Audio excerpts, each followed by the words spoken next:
नमस्कार प्यारे साथियों, मैं डीओडी सर आप सभी लोगों का मैथ दुनिया 01 में वेलकम करता हूं। आशा करता हूं कि आप सभी लोग जो है मस्त होंगे, जबरदस्त होंगे और जिंदाबाद होंगे। साथियों, जो है किसी किसी बालक ने या फिर कह लिया जाए कि किसी मेरे प्यारे विद्यार्थियों ने एक कमेंट किया था। कमेंट क्या था कि उसने ये लिखा था कि सर वैलेंटाइन डे आ रहा है, क्या करें। तो मैं उससे यही कहना चाहूँगा, हाँ भाई वैलेंटाइन डे तो आ रहा है, लेकिन एक बात ध्यान रखना कि आपके साथ उम्र भर वही चलेगा जो आपके हाथों में फूल नहीं बल्कि हरी धनिया थमाएगा। हाँ, हाथों में जो फूल थमाएगा या फूल लेकर जो आएगा वो केवल फरवरी महीने तक ही चलेगा, लेकिन जो हाथों में धनिया लेकर आएगा वो आपके पूरा जीवन भर साथ चलेगा। ठीक है, तो वैसे वैलेंटाइन डे आ रहा है, उसको ध्यान मत दीजिए, बस पढ़ाई पे ध्यान दीजिए। हाँ, वैलेंटाइन डे के दिन ही जो है 14 फरवरी के दिन जो है आपका पुलवामा अटैक भी हुआ था, तो उस दिन जो है अमर शहीदों को याद करने का एक दिन बना लीजिए। ठीक है, उनके लिए जो है एक दीप जरूर जलाएं, मेरी सभी लोगों से रिक्वेस्ट है। अपनी पढ़ाई पे ध्यान दीजिएगा। तो साथियों, हमने क्या किया था, इसकी पिछले वाले वीडियो लेक्चर में हमने जो है एग्जाम्पल नंबर 9, 10 और 11 के ऊपर बात कर लिए थे। आज की इस वीडियो लेक्चर में हम लोग एग्जाम्पल नंबर 12 से स्टार्ट करेंगे और देखते हैं कि कितने क्वेश्चन कवर हो जाते हैं। वैसे तो हम प्रयास करेंगे कि कम से कम 3 ही क्वेश्चन जो है कवर किया जाए, ताकि हम फिर से वही बात बोल रहा हूं कि वीडियो ज्यादा लंबा ना हो। तो मैं समय को ज्यादा इन्वेस्ट नहीं करूंगा, आते हैं अपने क्वेश्चन पर और क्वेश्चन देखते हैं कि क्या हमारा क्वेश्चन कह रहा है। एग्जाम्पल नंबर 12 कह रहा है, क्या कह रहा है, सिद्ध कीजिए कि फलन f such that n tends to n, मतलब फलन f जो आपका n से n में परिभाषित है। n आपका नेचुरल नंबर है, प्राकृतिक संख्या है, एकैकी तथा अच्छादक दोनों ही है। मतलब फलन आपका एकैकी भी है और अच्छादक भी। इस बात को मुझे साबित करना है और फलन दे रखा है f of x equal to curly bracket में x प्लस 1। ये तब आएगा जब x जो है विषम होगा। x माइनस 1 ये तब लिया जाएगा f ऑफ x का मान जब x जो है सम होगा। मतलब यहां पर x के दो मान है, x प्लस 1 भी है, x माइनस 1 भी है, लेकिन कंडीशन इसकी अलग अलग है कि जब x विषम लिया जाएगा तब f ऑफ x का मान ये लेंगे, आज जब x सम रहेगा तब f ऑफ x का मान हम लोग ये लेंगे। दो बातें अलग अलग है। तो बहुत सिंपल क्वेश्चन है, बस इसके लिखने का जो प्रोसीजर है उस पर थोड़ा ध्यान दीजिएगा। मैं इसको डायग्राम के माध्यम से और जो मैथमेटिकल है चीजें उस पर भी हम लोग बात करते हैं। ठीक है, तो पहले तो आपके पास क्वेश्चन में जो फलन दिया हुआ है उसको मैं लिख दे रहा हूं यहां पर कि फलन आपके पास दो तरीके से, एक जो है हमें f ऑफ x बराबर मिलेगा x प्लस 1 और ये तब मिलेगा जब जो है आपका x विषम है, x आपका क्या है, विषम है। और दूसरा जो है f ऑफ x तब मिलेगा जब जो है f ऑफ x बराबर x माइनस 1 मिलेगा, तब जब x आपका सम होगा। ये दो बातें इसमें बोल रहा है। ठीक है, तो अब आपका जो फलन है f, ये n से n में परिभाषित है। तो भैया मैं बनाता हूं डायग्राम। एक डायग्राम आपके पास ये ले लिया मैंने, सॉरी मैं इसको ऐसे सीधे कर रहा हूं। एक डायग्राम मैंने ये लिया, ये आपका प्राकृतिक संख्याओं का समुच्चय हो गया, और इसमें भी मैंने लिया एक प्राकृतिक संख्याओं का समुच्चय, इसमें मैंने n लिया। तो n में आपकी संख्या 1 से शुरू होती है, इसको मैं भर भी देता हूं यहां पर। ये हो गया 1 2 3 4 5 6 एंड सो ऑन, आपका बहुत सारी संख्या हो जाएगी। और जो है इसमें भी 1 2 3 4 5 6 और बहुत सारी संख्या इसमें हो सकती है। तो अब जरा देखा जाए, n से n में एक फलन परिभाषित है f। ठीक है, अब देखना यह है कि ये तो होता है आपका x वाला, इधर वाला होता है y, और इसको हम लोग प्रांत, इसको सप्रांत भी कहते हैं। फिलहाल तो हम लोग सम की बात करते हैं कि जब जो है आपका x वाला इधर वाला है, ध्यान रखिएगा, x वाला आपका इधर वाला है, x वाला इधर वाला y है, और ये होगा आपका y जो है f ऑफ x ही होता है। तो अगर जो है मैं इस x की वैल्यू विषम की बात कर रहा हूं, विषम में बात किया जाएगा। अगर x की वैल्यू जो है 1 ली जाए, क्योंकि एक जो है आपका विषम है, जब एक जो है लेंगे तो इसमें आएगा f ऑफ 1, ये वो हो जाएगा 1 और 1 हो जाएगा 2। मतलब ये कि f ऑफ 1 की वैल्यू आएगी 2, तो 1 का कनेक्शन जो है सीधे सीधे 2 से हो जाएगा। ये तो बात समझ में आ गई कि जब जो है x आपका विषम होगा तो उसका कनेक्शन जो है 2 से होगा। ठीक है, जब सम लिया जाए, सम का मतलब x की वैल्यू 2 ली जाए, और जब 2 ले जाएगी तो इसमें रखेंगे तो आएगा 2 माइनस 1, मतलब 2 में से 1 घटाएंगे तो आपका 1 बचेगा। अर्थात मैं कह सकता हूं क्या कि 2 का कनेक्शन सीधे 1 से होगा। ऐसे बन सकता है। 3 लेके चेक कर लिया जाए, 3 आपका विषम है, तो x की वैल्यू जब विषम लेंगे इसमें पुट करेंगे, और जब पुट करेंगे तो 3 और 3 हो जाएगा, इसमें 3 रखेंगे, 3 रखेंगे तो जाएगा 3, 3 + 1 मतलब ये 3 + 1 हो जाएगा 4, तो 3 का कनेक्शन जो है आपके पास 4 के साथ हो जाएगा। और जब x की वैल्यू 4 लेंगे तो इसमें रखेंगे सम में, क्योंकि x का मान जब 4 है तो 4 आपका सम है, सम इसमें रखेंगे तो 4 - 1 बचेगा 3, मतलब 4 का कनेक्शन सीधे सीधे किस में आएगा, 3 में आ जाएगा। उसी प्रकार 5 का कनेक्शन देखने को मिलेगा 6 में और 6 का कनेक्शन देखने को मिलेगा 5 में, तो ऊपर नीचे कनेक्शन बन जा रहा है कहीं ना कहीं। तो इससे मैं देख क्या रहा हूं कि इन सभी अवयवों का प्रतिबिंब इसमें विद्यमान है और इधर के सारे अवयव कवर हो जाएंगे, हर एक एलिमेंट कवर हो जाएगा। तो भैया जब इधर जो है, इधर के सभी अवयवों का एक ही प्रतिबिंब है, एक ही प्रतिबिंब अद्वितीय प्रतिबिंब है, तो भैया ये एक ही हो गया। और इधर के सारे अवयव कवर हो जा रहे हैं, कोई भी अवयव छूट नहीं रहा इसमें, तो आच्छादक भी हो गया। ठीक है, इसका मतलब फलन आपका f जो है एक ही है और आच्छादक भी है। इससे भी एकदम समझ गए हम लोग। लेकिन हमें जो है मैथमेटिकल प्रोसेस के द्वारा लिख करके सॉल्व करना है, और मैथमेटिकल प्रोसेस ये होता है हमारे पास कि एकाकी का ये होता है कि मैं यहां लिख रहा हूं, एकाकी के लिए होता है क्या कि अगर f(x1) बराबर हो f(x2) के, तो ये होना चाहिए क्या, x1 बराबर में x2। अगर ऐसा होता है तो ये आपका एकाकी कंडीशन बनेगा। आच्छादक की कंडीशन क्या होती है कि f(x) जो होता है आपका ये y के बराबर होता है, y के प्रत्येक मान के लिए प्रांत में इसका पूर्व प्रतिबिंब विद्यमान होना चाहिए। तो वो तो बात की है, पहले तो हम डायग्राम के माध्यम से पूरा प्रॉपर तरीके से समझ गए कि इधर के हर एक अवयव का अद्वितीय प्रतिबिंब इसमें विद्यमान है और इधर के सारे अवयव कवर हो रहे हैं, तो ये आपका आच्छादक भी है, एकाकी भी है, आच्छादक भी है। तो अब इसको लिख करके कैसे सॉल्व करेंगे, ठीक है। तो लिख करके सॉल्व करने से हम क्या करेंगे कि पहला पॉइंट में लिखने जा रहा हूं एकाकी, और एकाकी में थोड़ा सा मैं बात करूंगा, एकाकी सॉल्व करने जा रहे हैं एकाकी, क्योंकि एकाकी दिखाना है और इसका मैथमेटिकल प्रोसेस ये होता है, x1 = x2 होता है। तो मैथमेटिकल प्रोसेस ये होता है। अब इसको सॉल्व करने का क्या प्रोसेस रहेगा, जरा ध्यान दीजिएगा, एक बार मैं समझाता हूं। जैसे ये x1 x2 ये दो एलिमेंट है, तो दो एलिमेंट में एक सम है, एक क्या है आपका विषम है। या ये भी हो सकता है कि मैं 2 और 4 लूं, या हो सकता है कि 1 और 3 लूं। मतलब ये कि जो x1 और x2 है, ऐसे मैंने कह दिया यहां पर समझने के लिए कि x1 और x2 मैंने कह दिया कि आपने जो लिया x1 और जो लिया आपका x2, इसका प्रतिबिंब तो इसमें बनेगा कहीं ना कहीं, कुछ ना कुछ तो बनेगा। लेकिन x1 और x2 ये कैसे पता चलेगा कि ये दोनों सम है, कि दोनों विषम है, कि एक सम है कि एक विषम है, पता नहीं चल पाएगा। मतलब ये कि मैं ये मान के चलना पड़ेगा कि हो सकता है दोनों सम हो, या हो सकता है कि दोनों विषम हो, या ये भी हो सकता है कि एक सम हो एक विषम हो। मतलब कुल मिला के यहां पर जो है हमें 4 केसेस देखने को मिलेंगे और चारों केसेस में हमें दिखाना पड़ेगा कि वो एकाकी है। पहला केस क्या रहेगा कि दोनों सम हो, और दूसरा केस ये रहेगा कि दोनों विषम हो, और तीसरा केस ये रहेगा कि x1 सम हो x2 विषम हो, चौथा केस रहेगा कि x1 विषम हो और x2 सम हो। ये 4 केसेस में लिख चलना है, क्योंकि अद्वितीय प्रतिबिंब मिलना चाहिए, और अद्वितीय प्रतिबिंब मिलेगा इन दोनों का, तभी आपका एकाकी होगा। तो एकाकी में टोटल 4 केस बनेंगे, इसलिए ये थोड़ा सा क्वेश्चन लेंदी बन जाएगा, लेकिन है बहुत इजी। तो मैं इसको जो है लिख रहा हूं, पहला केस एकाकी में, पहला केस फर्स्ट में यहां स्टार्ट करने जा रहा हूं। पहला केस फर्स्ट में ये लिखा जाएगा कि जो दो एलिमेंट ले रहे हैं x1 तथा x2 दोनों सम है, ठीक है, दोनों सम है। और जब दोनों सम है तो भैया इसको ये मान चला जाए कि माना f(x1) बराबर मान के चलते हैं f(x2), सम है दोनों x1 x2। तो भैया सम होने का मतलब ये कि f(x) की जो वैल्यू होगी इसके अनुसार मिलेगी x - 1 के। तो f(x1) के लिए ये हो जाएगा x1 - 1 f(x1 - 1), और इसके लिए हो जाएगा x2 - 1। तो -1 से तो -1 इधर कट जाएगा, बचेगा आपके पास it implies that x1 = x2, और ये कंडीशन बताती है किसकी, एकाकी की। तो पहले केस में जब दोनों सम होगा तो x1 बराबर x2 भी हो जाएगा।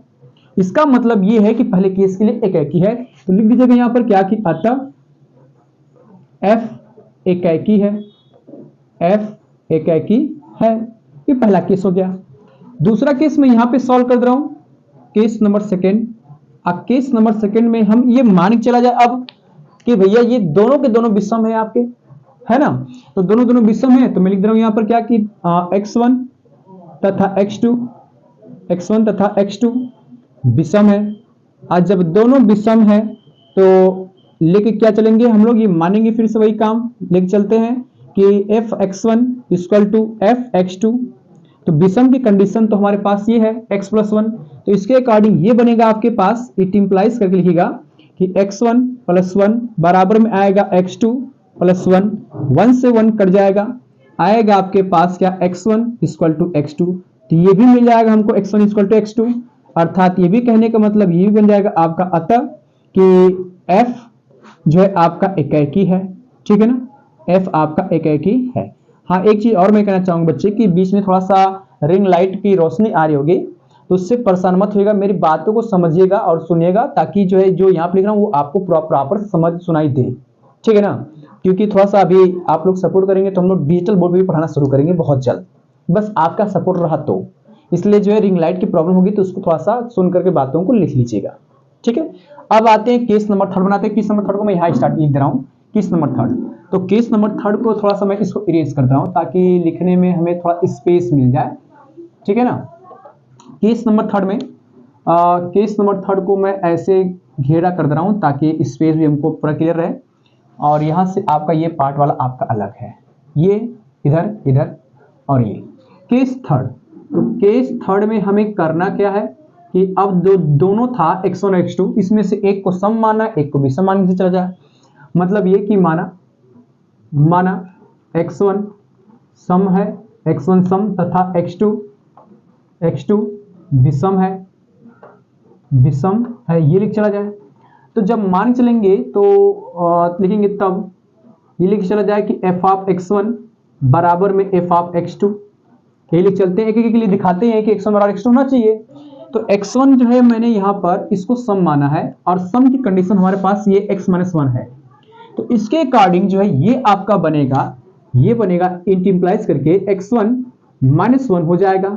और x2 आपका जो है विषम है और विषम के लिए हमारे पास है x+1, तो ये आएगा x2 + 1। अब यहाँ पे हम क्या करेंगे, इसको इधर भेजेंगे तो आएगा x1 - x2 और ये माइनस इधर आएगा प्लस में, तो 1 और 1 जो है आप 2 है, और 2 एक प्रकार की सम है, 2 एक प्रकार क्या है, सम है। अब जरा देखिए 2 एक प्रकार सम है, ये आपका x1 सम था, x2 आपका विषम था। तो जब भी सम और विषम को घटाते हैं तो हमेशा विषम ही मिलता है, और यहां पर मिल क्या रहा है, सम मिल रहा है। इसका मतलब यह है कि ये तो असंभव ही बात है, क्योंकि x1 सम है और x2 विषम है, और जब सम और विषम घटाते हैं तो हमेशा विषम मिलता है। कैसे मैं देख लेता हूं यहाँ पर कि जैसे मैंने लिया यहाँ पर कि मान लीजिए आपके पास 3 है, इसमें सम घटाइए विषम है, इसमें 2 घटाइए तो आपका आएगा 1, ये विषम हो गया। मैंने लिया 5 में से आप कोई घटाइए, मान लीजिए 6 घटाएंगे तो आएगा -1, ये भी विषम है आपका।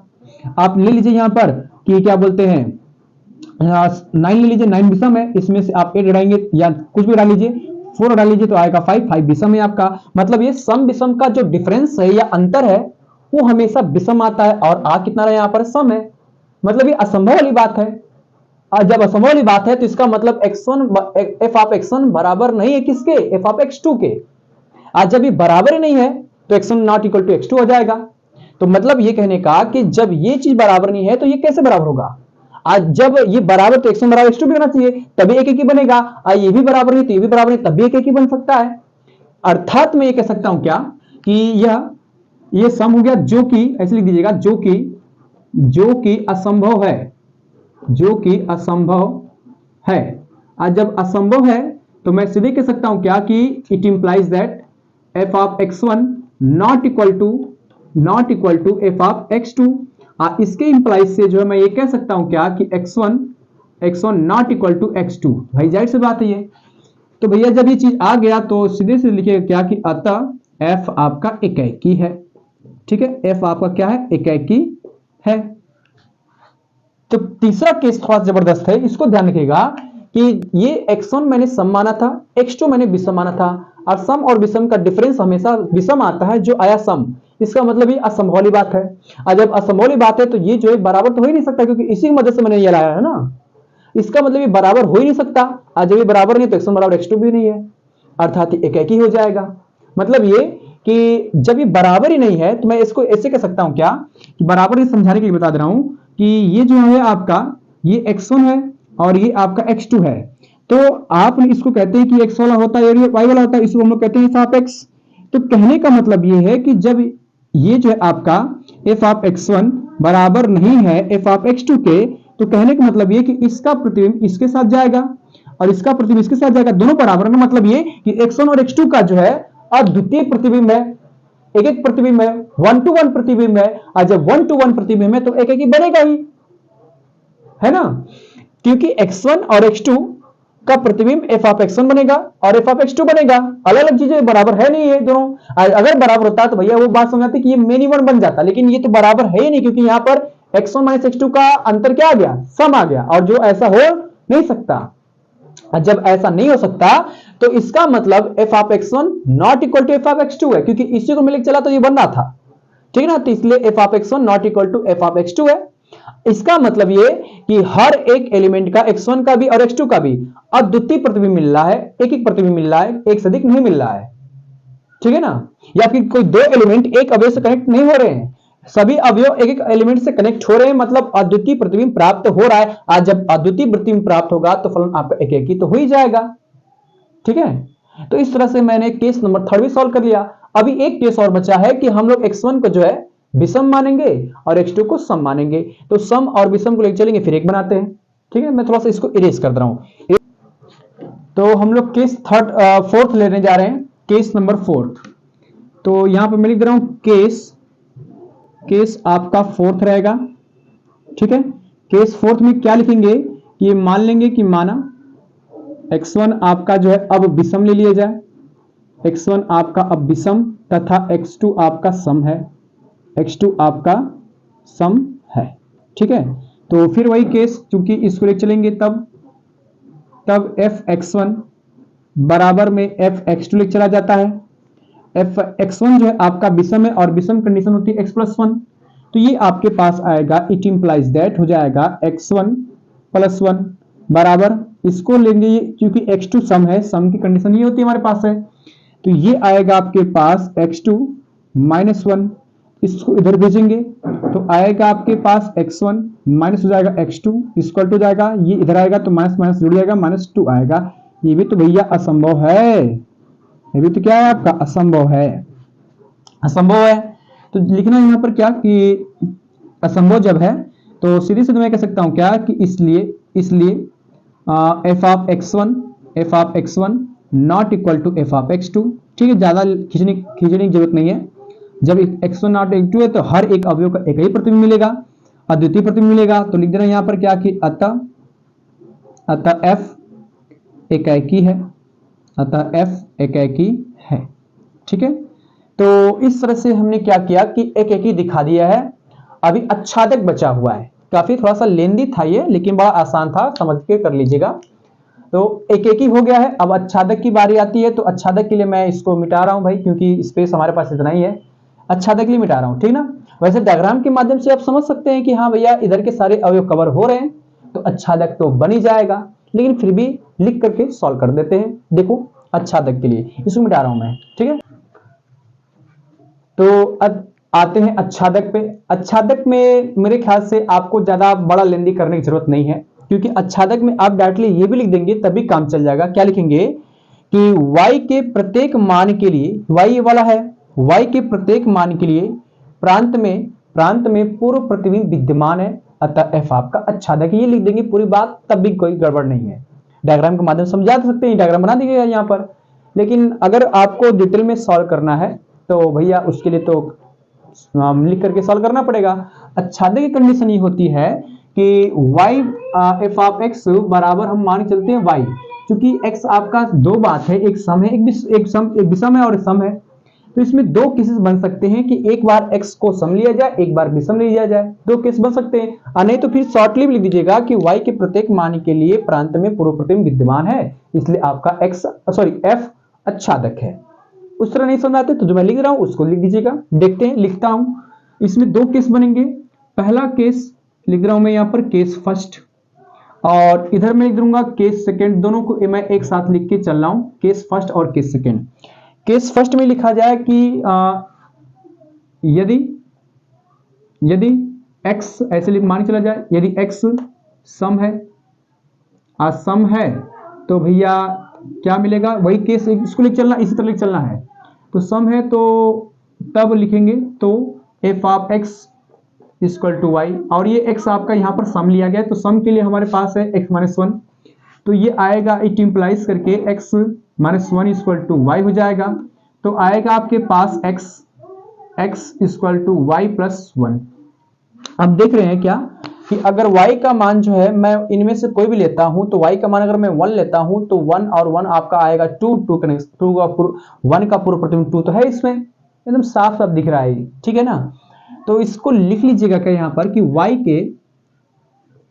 के प्रत्येक मान के लिए, प्रत्येक मान के लिए प्रांत में पूर्व प्रतिबिंब विद्यमान है, प्रांत में पूर्व प्रतिबिंब विद्यमान है। अतः f आच्छादक है, आच्छादक है। तो ये तो हो गया आपका सम के लिए। दूसरे केस में मैं यहां जल्दी लिख रहा हूं यहां पर कि यदि x विषम है, सारी बातें वही करनी है हमको, घसीटा पसीटा।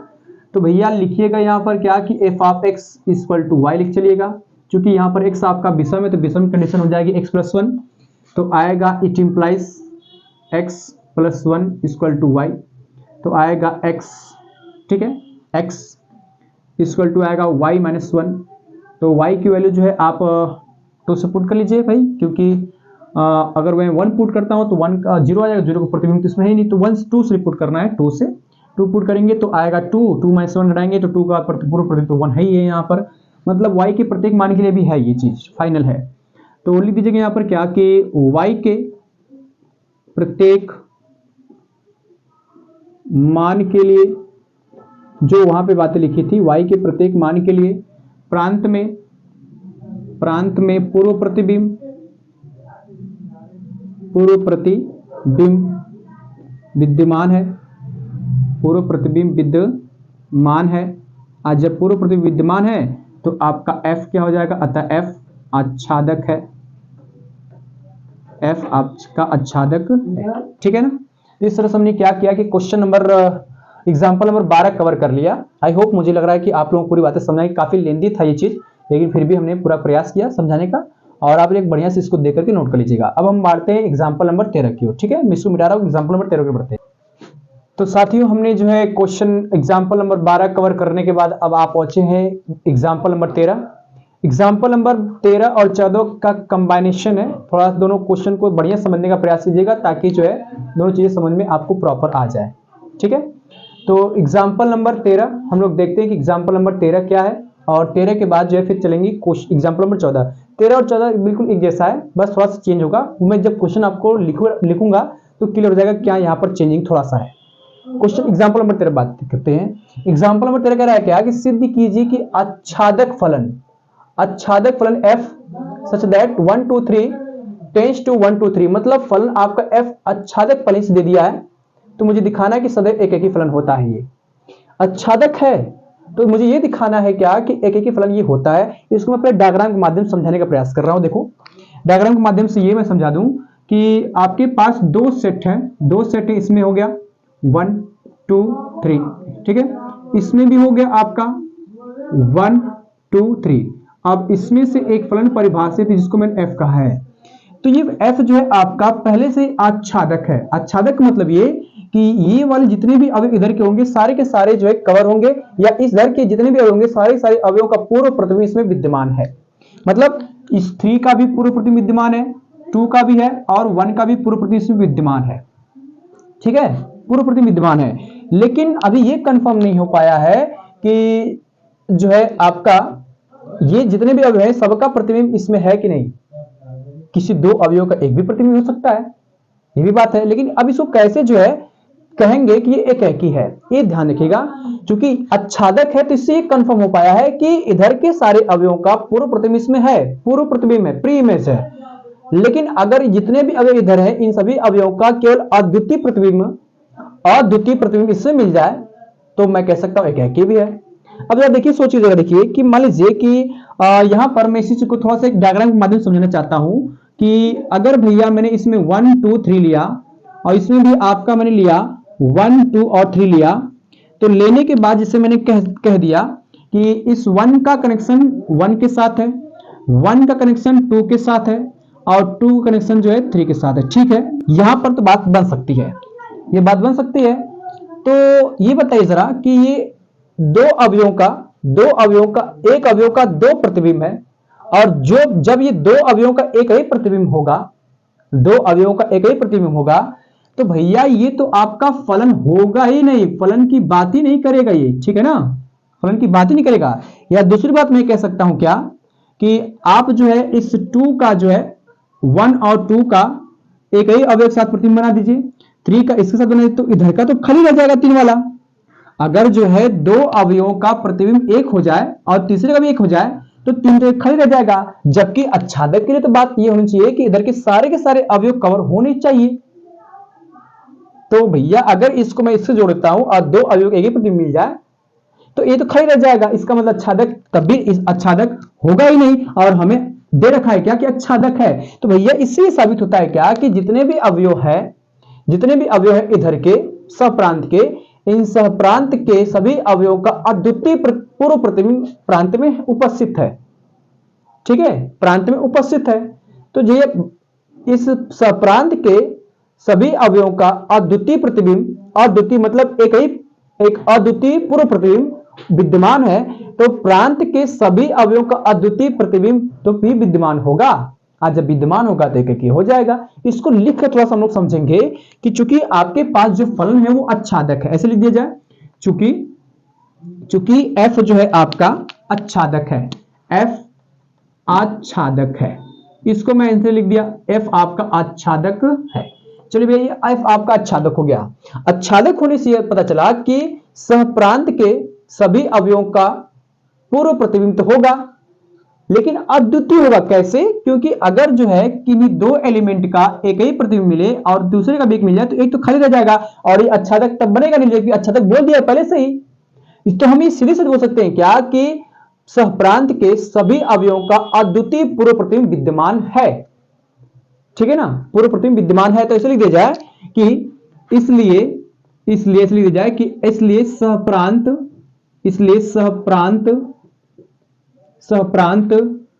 के सभी अवयवों का पूर्व प्रतिबिंब विद्यमान है, पूर्व प्रतिबिंब विद्यमान है या होगा। जाहिर सी बात है, इसलिए दिया जाए कि सहप्रांत के सभी अवयवों का पूर्व प्रतिबिंब विद्यमान तो है ही है। पूर्व प्रतिबिंब सभी अवयवों का अद्वितीय लिख दिया जाए, पूर्व अवयवों का अद्वितीय लिख दिया जाए। यहां पर अद्वितीय मतलब केवल ए और केवल एक ही मिलेगा। सभी अवयवों का अद्वितीय पूर्व प्रतिबिंब विद्यमान है। आज जब विद्यमान है तो प्रांत के सभी अवयवों का अद्वितीय प्रतिबिंब भी विद्यमान होगा, यह भी हो सकता है। लिखिए जाए इसलिए प्रांत के सभी अवयवों का अद्वितीय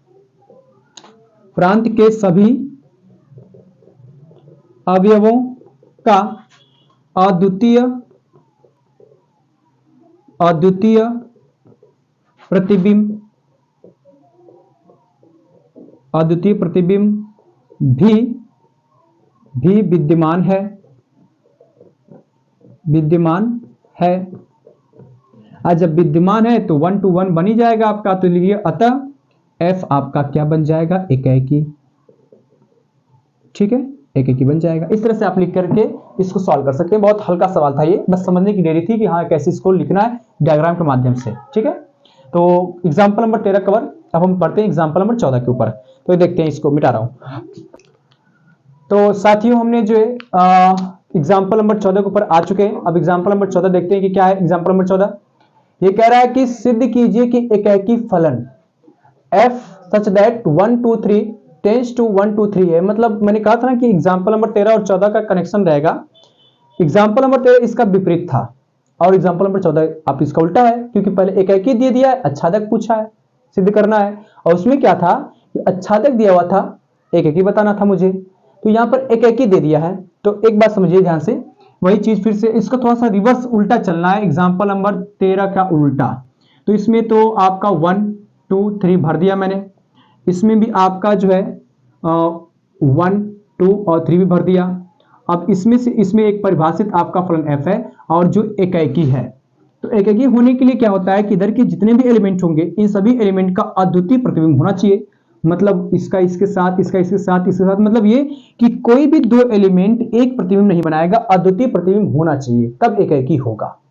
ठीक है, तो इसको मैं लिखूं कैसे, इसे लिखकर भी इसको सॉल्व करना है। इसको ऐसे लिखा जाएगा क्या कि चूंकि f एकेकी फलन है, f आपका एकेकी फलन है, और जब आपका f एकेकी फलन हो जाएगा तो मैं कहूंगा क्या कि प्रांत के सभी अवयवों का प्रतिबिंब विद्यमान है। प्रांत के सभी अवयवों का अद्वितीय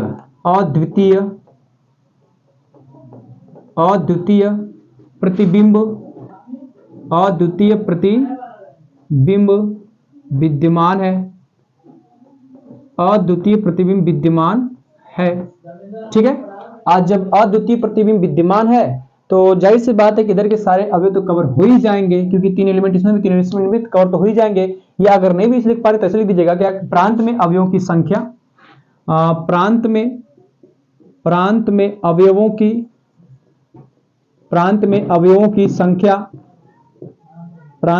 की संख्या बराबर है किसके, सप्रांत के अवयवों की संख्या, सप्रांत में अवयवों